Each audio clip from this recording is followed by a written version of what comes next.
주술회전 245화의 타이틀은 인해마경 신주쿠 결전 17. 오늘은 리뷰에 앞서 지난 주말에 다녀온 점프 페스타 2024에 대한 이야기를 잠시 하려고 합니다. 이미 소식을 접한 분도 계시겠지만 여기서 개개 선생이 완결에 관해 이야기를 했는데요. 주술회전 연재 중 점프 페스타는 아마 절대로 이게 마지막입니다. 점프 페스타는 매년 12월 개최되므로 그 전에는 반드시 완결한다는 것이 됩니다. 현재 2, 3분기 내에 끝날 거라는 의견이 많은데 그렇게 되면 누계 발행 부수 1억 돌파도 꿈이 아닐 것 같습니다. 그럼 본론으로 돌아와 지난화에서는 이타도리 히구르마 vs 스쿠나의 전투 개시, 히구르마가 영역을 전개하며 재판이 시작되었습니다. 예상과는 다른 전개였지만 개인적으로 이런 전개도 재밌다고 느꼈는데요. 그 이유는 뒷부분에서 다시 말씀드리겠습니다. 먼저 등장한 것은 하카리와 우라우메. 238화 마지막 장면에서 영역의 결계가 파괴된 후 모습을 드러낸 두 사람의 전투가 이어서 그려졌습니다. 일단 두 사람의 술식을 간단히 정리해보면 우라우메의 술식은 빙응주법, 지금까지 사용한 기술은 두 종류로 1. 상지, 관행각 상태의 주력을 부딪혀 대상을 얼어붙게 만드는 빙응주법의 진수, 광범위에 걸쳐 얼음으로 뒤덮어버리는 강력한 기술로 시부야 사변에서는 7술사 쿠사카베를 포함해 그 자리에 있던 주술사를 전부 얼려버렸습니다.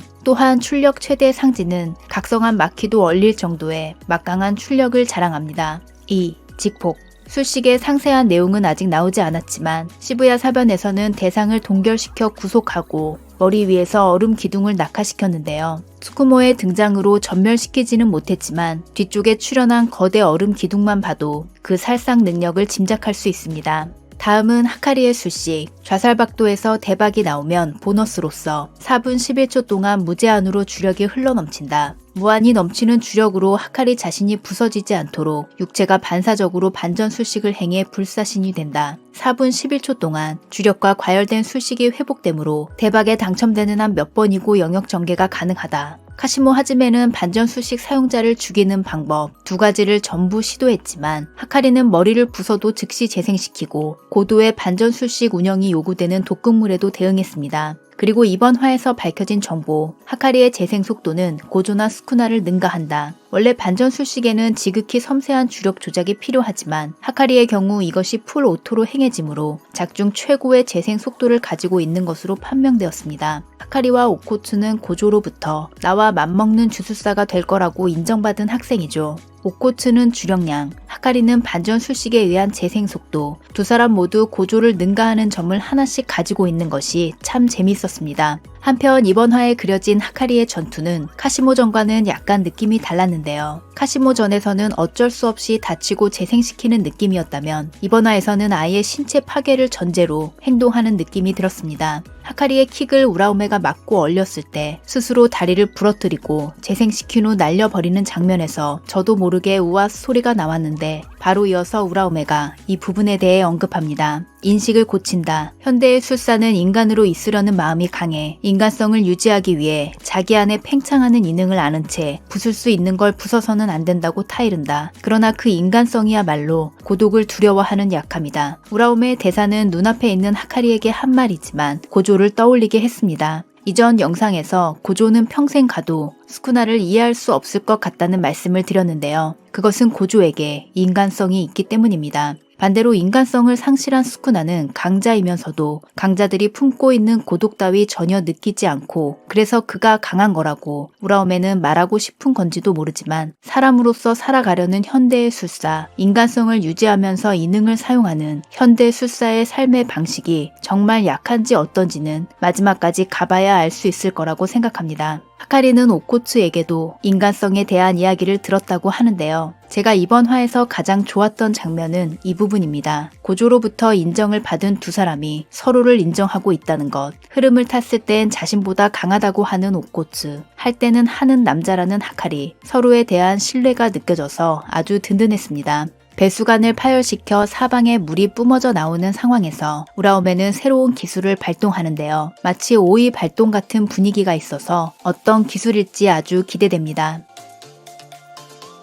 그리고 장면은 바뀌어 245화에서 이어지는 스쿠나의 재판. 히구르마의 영역은 어느 정도 룰을 설명하는 속박으로 성립하므로 그는 먼저 룰 설명을 하지만 스쿠나는 말을 자르고 끼어들어 곧바로 혐의를 인정. 저지맨으로부터 유죄, 몰수, 사형이 내려집니다. 사형 판결과 함께 처형인의 검을 손에 넣은 히구르마, 그리고 그의 추측이긴 하지만 스쿠나에 대한 정보가 나왔습니다. 스쿠나는 고조 사토루와의 전투에서 10종 영법술의 기능을 잃어버렸다. 먼저 고조 사토루와의 전투에서 라고 했으므로 10종 영법술은 스쿠나의 완전 수육 때문에 사용할 수 없는 게 아니라 고조와 싸운 시점에 이렇습니다. 무제한 무라사키 발동 전까지는 마허라가 있었기 때문에 무제한 무라사키를 계기로 10종을 사용할 수 없게 되었다는 것인데요. 기능을 잃어버렸다고 표현한 것으로 봐서 마허라와 아기토 두 주력 식신이 파괴된 영향으로 보이고 어쨌든 현재 10종을 사용할 수 없는 것은 거의 확실한 것 같습니다.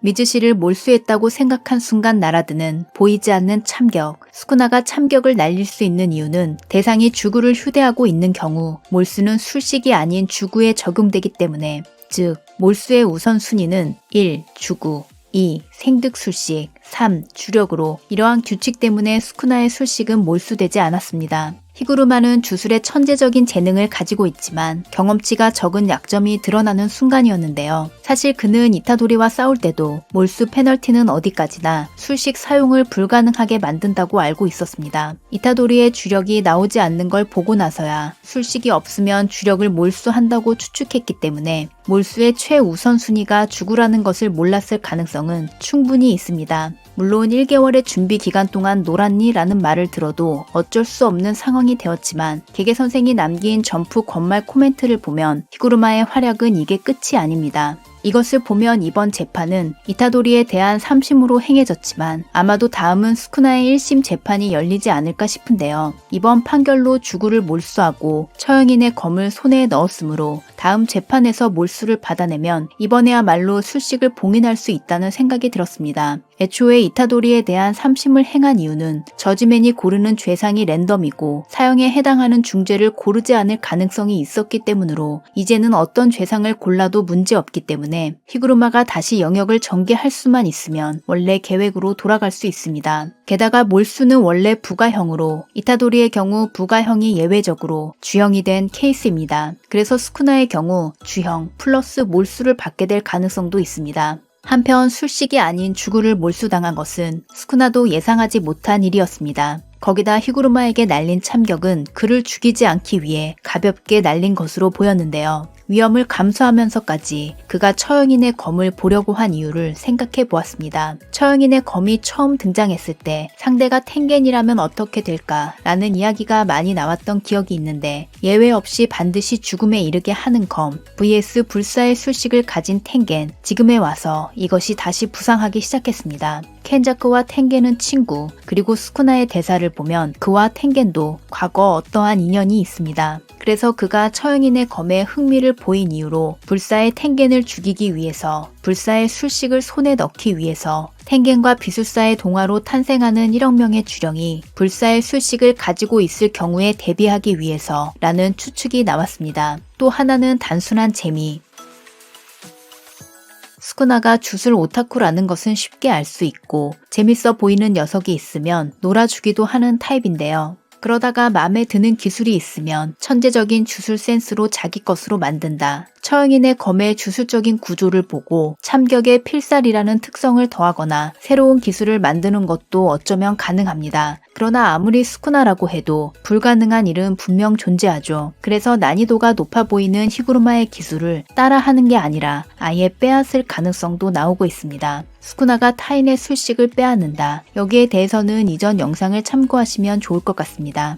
지난화에서 반전 술식을 쓸 수 있는 녀석, 죽고 싶은 녀석, 죽어도 상관없다고 생각하는 녀석, 그 이외는 불참가나 서포트라는 말이 끝나자마자 참전 의사를 밝히는 히구르마의 모습을 보고 저도 이타도리처럼 깜짝 놀랐습니다. 작전 회의가 끝나고 이타도리는 여기에 관해 그에게 직접 물어보았던 모양인데요. 다음 화에서 그 대화 내용이 그려질 것으로 보이고 히구르마에게 있어서 아주 중요한 한 회가 될 것 같습니다. 마지막으로 전장에 뛰어든 3명, 쿠사카베, 초오소, 이노타쿠. 먼저 히구르마를 커버하는 쿠사카베가 정말 멋있었습니다. 시부야 사변에서 켄자쿠의 우즈마키를 방어한 것도 그렇고 정말 할 때는 하는 남자라는 생각이 드네요. 그리고 나오자마자 이타도리 옆으로 달려간 우리 형아, 진짜 저의 웃음 버튼입니다. 이타도리와 초소는 상성이 아주 좋아 보여서 함께 싸우는 모습을 보고 싶긴 하지만 만약 동생이 핀치에 몰리면 초소는 목숨을 버려서라도 보호할 것 같죠. 그래서 저는 그가 더 이상 전투에 나오지 않기를 바랐는데 바로 참전해 버렸네요. 마지막은 이노타쿠. 222화에서 그려진 이노와 고조의 만남, 그가 나나미와 관련해서 고조와 어떤 이야기를 나눴는지, 또한 지금 그에게 어떤 역할이 맡겨졌는지 곧 밝혀질 것 같은데요. 신 카게류, 적혈조술, 강령술 사용자 3명의 전투를 기대해 봅니다. 그럼 저는 다음 영상으로 돌아오겠습니다. 구독과 알림 설정을 하시면 가장 빠르게 영상을 보실 수 있습니다. 시청해 주셔서 감사합니다.